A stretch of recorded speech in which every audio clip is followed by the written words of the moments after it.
Kembali di Kompas Bisnis, Saudara. Indonesia darurat lapangan kerja ketika jumlah angkatan kerja atau usia produktif terus bertambah.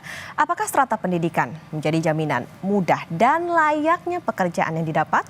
Berikut penelusuran Dipo Investigasi untuk Kompas Bisnis.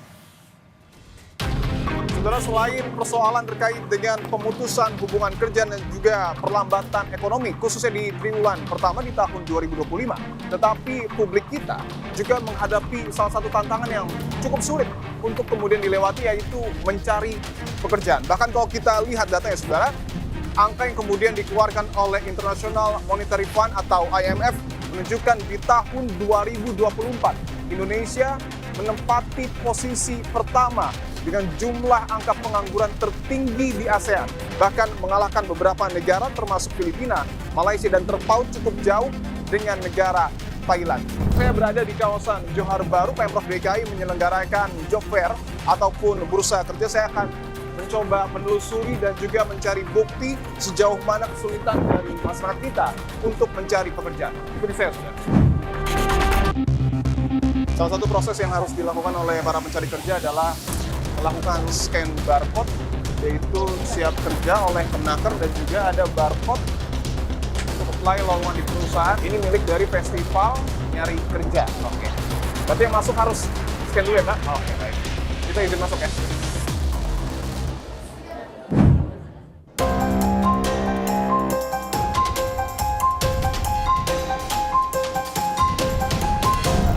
Suasana di dalam GOR ataupun gelanggang remaja Johor Bahru, saudara, bisa Anda lihat ada 15 kurang lebih perusahaan yang kemudian membuka lowongan kerja, dan ini adalah para pencari kerja yang tentu berharap akan segera bekerja. Saya akan coba berbincang dengan salah satu pencari kerja. Mas, izin di Kompas TV. Ya. Dengan Mas siapa? Dengan Mas Billy. Mas Billy. Mas Billy, saya mau tanya Mas. Mas Billy ini lulusan S1? Iya. Tahun? Tahun 2024. Tahun 2024, tahun lalu ya. Bulan apa Mas? Bulan Oktober saya. Bulan Oktober, artinya kurang lebih sudah mungkin setengah tahun Mas mencari kerja. Sebelumnya sih saya freelance, ikut freelance, ada teman dari luar negeri, tapi habis itu ya untuk nyari kerjaan yang lebih pasti lagi kan, makanya ikut job fair ini. Oke. Tapi selama beberapa bulan Mas, ataupun kurang lebih setengah tahun ya, kesulitan nggak cari kerja formal? Ya cukup merasa kesulitan sih. Saya ada juga mencoba berbagai cara, kayak ngelamar di LinkedIn, terus ngelamar dari job street dan sebagainya macamnya lah. Ya segala macam dicoba lah. Sebelumnya kuliah apa Mas? Sebelumnya kuliah tata kota, perencanaan wilayah dan kota. Saya di ITB. Di ITB. Oke, Institut Teknologi Bandung. Setengah tahun mengalami tantangan dalam mencari kerja ya Mas ya. Ini akan menaruh lamaran sesuai dengan jurusan atau mencoba realistis? Iya, mencoba realistis sepertinya ya, mencoba mencari yang lain lah, yang ada, yang kurang lebih bisa sesuai lah, bisa bisa dimasukin gitu. Oke. Mas, Mbak, izin di Kompas TV dengan Mas siapa? Pranuju. Mas Pranuju dan? Nilam. Mbak Nilam. Boleh kita ngobrol-ngobrol sebentar ya? Mas Nuju ini lulusan tahun? 2024. Bulan? November. S1? Iya. Kalau Mbak Nilam? Aku SMA lulusan 2023. Lulusan 2023. Memang memutuskan untuk langsung bekerja? Iya. Selama rentang waktu kurang lebih, artinya setahun lebih ya Mbak? Iya. Sudah pernah bekerja atau? Sudah? Pekerjaannya apa saat itu? Waktu kemarin sih di itu Koperasi Kas Indonesia. Oke. Cuman untuk sekarang nih udah lay off. Saya ingin tanya ke Mas Nuju dan Mbak Nilam, susah nggak sekarang cari kerja? Susah. Susah ya? Iya. Tantangannya apa Mas yang dihadapi? Mungkin kayak lapangan pekerjaannya yang tersedia tuh sedikit banget ya. Oke. Dan yang para pencari kerja bisa Mas lihat banyak banget sekarang. Kalau Mbak Nilam, kesulitannya apa Mbak yang ditemuin? Mungkin ini sih pendidikan ya. Rata-rata tuh nyarinya yang di S1. Oke, untuk yang lulusan SMA sulit ya? Iya, agak susah. Kalaupun lolos itu hoki-hokian gitu. Badan Pusat Statistik mencatat pada periode Februari 2025, jumlah angkatan kerja di Indonesia mencapai angka 153,05 juta orang. Dari angka tersebut, sebanyak 145,77 juta orang telah bekerja. Namun sisanya, sebanyak 7,28 juta orang belum mendapatkan pekerjaan alias menyandang status sebagai pengangguran. Angka tersebut menunjukkan jumlah pengangguran di Indonesia bertambah sebanyak 1,11% atau bertambah sebanyak 83.000 orang dibandingkan dengan tahun lalu.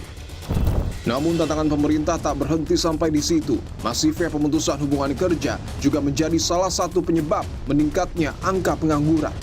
Setidaknya sampai dengan April 2025, terdapat lebih dari 24.000 pekerja yang terkena PHK.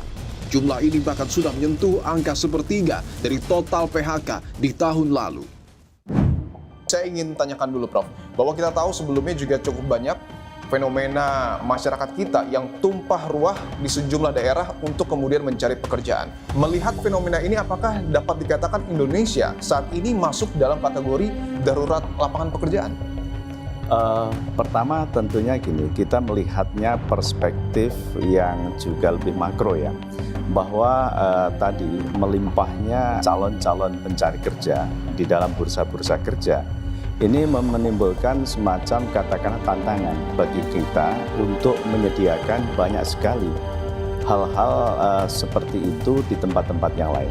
Dan ini sebetulnya Kementerian Ketenagakerjaan kita sudah menginisiasi sebuah lembaga yang disebut dengan Pusat Pasar Kerja. Jadi dalam Pusat Pasar Kerja ini kita ingin menjadi hub antara demand dengan supply ketenagakerjaan. Apakah ada target khusus berapa jumlah lapangan kerja yang kemudian akan diciptakan oleh Kemenaker kalau berkaca pada perbandingan jumlah angkatan kerja kita? Target kami sebetulnya adalah kita target yang sifatnya adalah penyiapannya. Oke. Ya, penyiapannya kita dalam hal ini melalui instrumen pelatihan, kita akan 1 juta pelatihan yang kita ingin lakukan. Berdasarkan hasil riset tim Dipo Investigasi dalam situs Satu Data Kemenaker, sampai dengan bulan Februari 2025, lulusan sekolah menengah kejuruan atau SMK menjadi penyumbang terbesar angka pengangguran berdasarkan jenjang pendidikan, yakni mencapai angka 8%. Disusul dengan lulusan sekolah menengah atas atau SMA sebesar 6,35%. Namun yang menarik, lulusan universitas pada strata pendidikan D4, S1, S2, bahkan hingga S3 berada di posisi ketiga penyumbang angka pengangguran terbanyak, yakni sebesar 6,23%.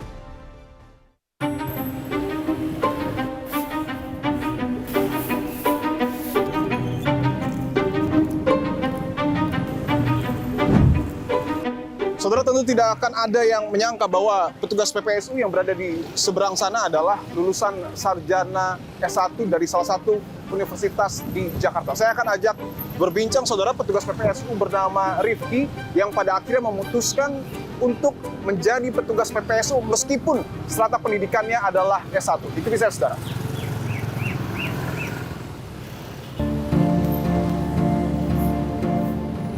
Mas Rifki, apa kabar Mas? Baik, alhamdulillah. Siap. Mas Rifki, saya izin minta waktu sebentar ya. Ini lagi nyapu, lagi dinas atau lagi tugas? Ya, lagi tugas. Oke. Saya ingin konfirmasi dulu, Mas Rifki. Mas Rifki betul adalah lulusan sarjana S1 ya, Mas ya? Ya, benar. Oke, dari universitas? Universitas Indra Prasta PGRI Unindra. Oke. Jakarta Selatan. Jakarta Selatan. Lulus tahun? Tahun 2021 awal. Oke. Jurusannya saat itu apa, Mas? Teknik industri. Teknik industri dan sekarang jadi petugas PPSU menyapu jalanan di kawasan Kalisari, Jakarta Timur. Apa yang kemudian membuat Mas Rifki akhirnya memutuskan untuk jadi petugas PPSU? Awalnya sih saya bekerja di sebuah kontraktor ya. Kontraktor di daerah Sukabumi, luar Jakarta. Itu tahun 2019 sampai 2020. Oke. Itu 1,5 tahun lah kurang lebih. Waktu itu saya terkena PHK juga karena COVID 2020. Terus ada lowongan di Kelurahan Kalisari sebagai petugas oren. Oke.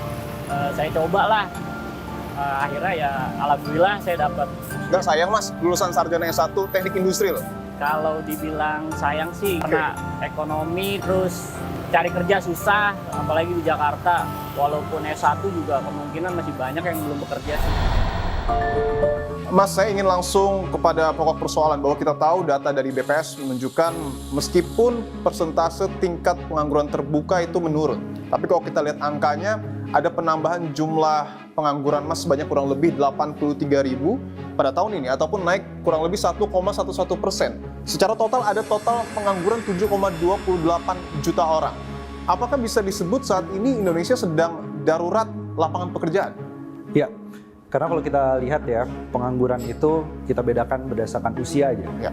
Jadi yang 15 sampai 24 tahun itu juga angkanya cukup besar. Secara persentase sekitar 17%. Jadi ada 1 juta orang, dia harus berhadapan dengan mereka yang baru saja di PHK.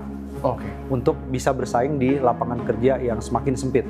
Karena apa? Karena kalau kita lihat ya, sekarang itu lapangan kerja semakin sempit, jadi yang para korban PHK tadi itu banyak mendapatkan diskriminasi berdasarkan usia. Mereka punya pengalaman 10 tahun lebih, tapi begitu mereka di PHK, lapangan kerja yang terbuka satu-satunya sekarang itu tidak bisa kembali ke sektor industri pengolahan yang formal. Dan kalau kita lihat akhirnya apa? Banyak yang melihat bahwa masalah lapangan kerja tadi yang terbatas di sektor formal, banyak yang bergeser ke sektor informal. Ini kalau kita lihat pada 2020 pandemi itu angkanya langsung meroket 60,4% di sektor informal dan angkanya tetap tinggi sampai tahun 2024. Asa para pencari kerja demi hidup lebih sejahtera meski langkah terganjal dan upaya mencari pekerjaan terjungkal. Badai PHK menyuburkan pengangguran, kondisi ekonomi melemah secara perlahan. Negara harus segera ambil langkah agar semangat warganya tak semakin patah. Saya Dipo Nurbahagia. Sampai jumpa minggu depan.